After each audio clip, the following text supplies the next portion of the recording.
नमस्कार दोस्तों, स्वागत है आज के नई वीडियो में। इस वीडियो हम बात करने वाले हैं अटल पेंशन योजना 2023 के बारे में। दोस्तों, इसको रिगार्डिंग क्या क्या आपको लाभ मिलने वाला है, कितना आपको पैसा ऐड करना पड़ेगा, हर एक जानकारी हम आपको इस वीडियो में बताएंगे अटल पेंशन योजना से रिलेटेड। तो आपसे रिक्वेस्ट है, वीडियो को एंड तक आप देखिएगा। चैनल पर नए तो चैनल को सब्सक्राइब करके बेल आइकन को ऑल प्रेस कर दीजिए ताकि इसी प्रकार का आपको अपडेट वीडियो मिल सके। चलिए वीडियो करते हैं स्टार्ट। दोस्तों, वीडियो डिस्क्रिप्शन में हमने एक लिंक दिया है, जैसे उस लिंक पर क्लिक करेंगे तो pmoliयोजना.com के वेबसाइट पे चलेंगे। यहाँ पे आएंगे तो फर्स्ट में आपको दिखलाई देगा सेंट्रल गवर्नमेंट स्कीम का ऑप्शन। इसमें आपको फर्स्ट में दिखलाई देगा अटल पेंशन योजना 2023। यहाँ पर नहीं दिखलाई देगा तो इस पे भी, यहाँ पर भी देख सकते हैं रिसेंट पोस्ट में, नहीं तो लेटेस्ट अपडेट में भी आप देख सकते हैं। यानी कि हर एक जगह आपको देखने को मिल जाएगी इस तरीके से। इस पे आपको क्लिक कर देना है। अब जैसे इस पर क्लिक करेंगे तो इस योजना से जुड़ी हर एक जानकारी इसमें बताएगा, अच्छी तरह समझाया गया। तो सबसे पहले आप समझ लीजिएगा, यानी अटल पेंशन योजना यानी रिटायरमेंट के दौरान पेंशन के स्रोत होना बेहद जरूरी है। यह बुढ़ापे में होने वाले खर्च को पूरा करने में मदद मिलता है। ठीक है ना। अगर आप एक आम आदमी है या कोई बिजनेसमैन है या कोई नौकरी वगैरह करते हैं तो आपको पता ही होगा कि कुछ ही समय तक ये नौकरी रहता है, जैसे 60 साल की उम्र तक ही नौकरी रहता है। वो जो भी नौकरी हो, उसके रिटायरमेंट के बाद आपको जो भी बूढ़े हो जाते हैं तो उसका जो भी स्रोत है खर्च करने का, उसको आपको इससे मदद मिल सकता है। यानी अटल पेंशन योजना यानी कि APGY के जैसे सामाजिक सुरक्षा योजना में छोटा योगदान करने से किसी को भी लंबे समय तक काम करने के बाद स्थिर आय प्राप्त करने में मदद मिल सकती है। और अटल पेंशन योजना के सदस्यता को लेकर पेंशन धारी की प्रति माह 5,000 रुपये तक का कमा सकते हैं। ठीक है ना। कि आपको अगर इसका लाभ लेना है तो प्रति माह 5,000 रुपये आप लाभ ले सकते हैं इसको रिगार्डिंग। अब किस तरीके से लाभ ले सकते हैं, कि इतना आपको जमा करना है पैसा, अभी के तहत में कितने कैटेगरी के, मतलब कौन से उम्र में कितना जमा करना है, इसमें बताया गया।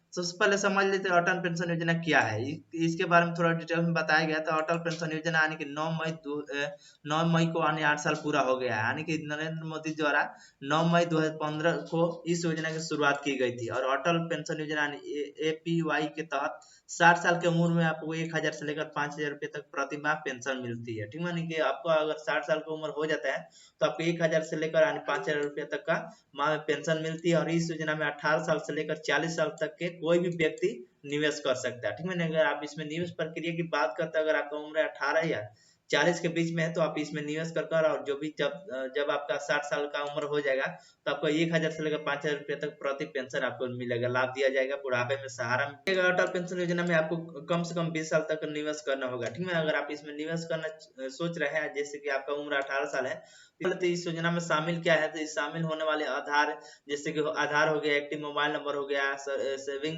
बैंक खाता हो गया, और रिटायरमेंट के बाद आपके कितनी पेंशन लेना चाहते हैं उसके आधार पर हर महीने आपको रकम काटी जाएगी। और योजना के तहत 1,000 रुपये से लेकर 5,000 रुपये प्रति माह पेंशन के पाने के लिए यानी आपको 42 रुपये से लेकर 210 रुपये तक प्रति माह भुगतान करना होगा। ठीक है। यानी कि इसमें कंडीशन भी रखा गया है कि आप कितना रकम पाना चाहते हैं। जैसे कि आपका उम्र 60 साल के बाद हो जाएगा तो इसमें बताएगा, उसी के आधार पर आपका जो भी है पेमेंट काटा जाएगा, नहीं तो पेमेंट आपको जमा करना होगा। जैसे कि 42 रुपये से लेकर 210 रुपये तक का प्रति माह आपको भुगतान करना होगा। अब नीचे की ओर आएंगे तो स्क्रॉल डाउन करेंगे तो इसमें हर एक जानकारी बताएगा अटल पेंशन योजना में कौन आवेदन कर सकता है। तो बात करें तो अटल पेंशन योजना में 18 से लेकर 40 वर्ष तक के कोई भी नागरिक शामिल हो सकते हैं, चाहे वो नौकरी कर रहे हो या चाहे आम नागरिक हो, तो भी आप इसका लाभ उठा सकते हैं। सभी लोगों के पास KYC अनुरूप बचत बैंक खाता होना चाहिए, डाकघर का बचत बैंक खाता होना चाहिए। साथ ही आपको यह भी जानना चाहिए कि सरकार ने अक्टूबर 2022 से आयकरदाताओं को अटल पेंशन योजना यानी के लिए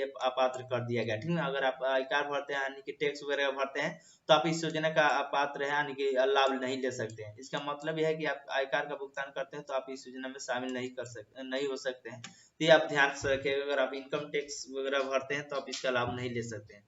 अब बात करते हैं योगदान कितना होगा, यानी कितना आपको मंथली जमा करना पड़ेगा, तो अब आपको कितना मिलेगा। तो बात करते हैं अटल पेंशन योजना के तहत लोगों को 60 साल की उम्र से यानी 1,000 रुपये से 2,000, 3,000, 4,000, 5,000 रुपये गारंटीकृत मासिक पेंशन मिलना शुरू हो जाता है। और पेंशन की राशि भुगतान किए गए योगदान और योजना में शामिल होने वाले वर्ष पर निर्भर करता है। ठीक है। कि आपको जाहिर सा बात है कि आप जितने जमा किए होंगे उसी आधार पर, जैसे मान लीजिए कि 1,000 मिलेगा, 2,000 मिलेगा, 3,000 मिलेगा, इतना तक मिल सकता है। तो आपको जितना जमा किए होंगे जितने वर्ष में उसी आधार पर दिया जाएगा। बात करें तो केंद्र सरकार भी इस योजना में 5 साल तक ग्राहक को योगदान का 50% यानी कि 1,000 रुपये जो भी कम हो योगदान देती है। और यह ध्यान दिया जाना चाहिए कि सरकार ये सहयोगदान सुविधा आयकर दाताओं के किसी वैधानिक सामाजिक सुरक्षा के अंतर्गत आने वाले लोगों के लिए उपलब्ध नहीं है। आप इस योजना में मासिक 3 महीने या 6 महीने के आधार पर योगदान कर सकते हैं। यही बात है। अब बात करते हैं अटल पेंशन योजना से कैसे मिलेगी 5,000 रुपये का लाभ। अगर आप चाहते हैं कि 60 साल का जब हमारा उम्र हो जाए तो 5,000 रुपये का लाभ मिले हमें, तो इसमें बताया गया है यदि आप 18 साल की उम्र में APY यानी कि अटल पेंशन योजना में शामिल होना चाहते हैं तो आपको 5,000 रुपये के गारंटीड पेंशन पाने के लिए प्रति माह आपको 1,000 रुपया का योगदान देना पड़ेगा, यानी कि प्रति माह आपको 1,000 रुपया जमा करना पड़ेगा। और यह यानी कि करना होगा। और या 210 रुपये के गारंटीड पेंशन के लिए प्रति माह 42 रुपये का योगदान करना होगा। और 60 साल की उम्र के बाद आपको प्रति माह 5,000 रुपये का पेंशन पाने की व्यक्ति को यानी कि उचित हो जाता है। ठीक है, यानी इतना जमा करते हैं तो इतना आपको पेंशन मिल जाएगा। और 18 साल की उम्र में योजना में शामिल होने के बाद तिमाही आधार पर 626 रुपये या 6 रुपये मासिक आधार पर यानी 1239 रुपये योगदान करना होगा। और इसी स्थिति में नॉमिनी का रिटर्न पेंशन यानी 8.5 लाख रुपये की होगी। ठीक है, अगर आप इसमें जमा करते तो जो भी आप नॉमिनी का जो भी आपका रिटर्न मिलेगा 8.5 लाख रुपये मिलेगा। तो ये कुछ जानकारी हो गया। अब बात करें इसमें क्या क्या डॉक्यूमेंट लगने वाला, तो यहाँ पे डॉक्यूमेंट वगैरह का नाम लिख दिया, जैसे आवेदक भारत का नागरिक होना चाहिए, आवेदक का उम्र 18 से 40 वर्ष होना चाहिए, और आवेदक बैंक खाता होना चाहिए, और बैंक खाता आधार कार्ड से लिंक होना चाहिए। ये सारा चीज दिया गया है, तो आप एक बार देख लीजिएगा। और आवेदन आपको कैसे करना है तो इसमें बताया गया है। अटल पेंशन योजना के लिए आवेदन करने के लिए लाभार्थी को अपने नजदीकी राष्ट्रीय बैंक में जमा करना होगा जो भी आपका डिटेल्स है, और वहां जाकर योजना के लिए आवेदन पत्र आपको मिलेगा, बैंक ही द्वारा दे दिया जाएगा। उस बैंक में पूछे गए सभी जानकारी को अच्छी तरह से आपको भरकर उस पर जो भी अटैच वगैरह कर देना है, उसके साथ फॉर्म जो भी डॉक्यूमेंट है फॉर्म में जमा करने के बाद आपको सारा डिटेल्स आपको मिल जाएगा, समझा दिया जाएगा बैंक के द्वारा। बस यही आवेदन प्रक्रिया था दोस्तों, और यही लाभ था। वीडियो आपको कैसा लगा कमेंट करके जरूर बताइएगा। अच्छा लगा तो लाइक करिए और ज्यादा से ज्यादा शेयर करता है कि और भी लोग को जानकारी मिल सके।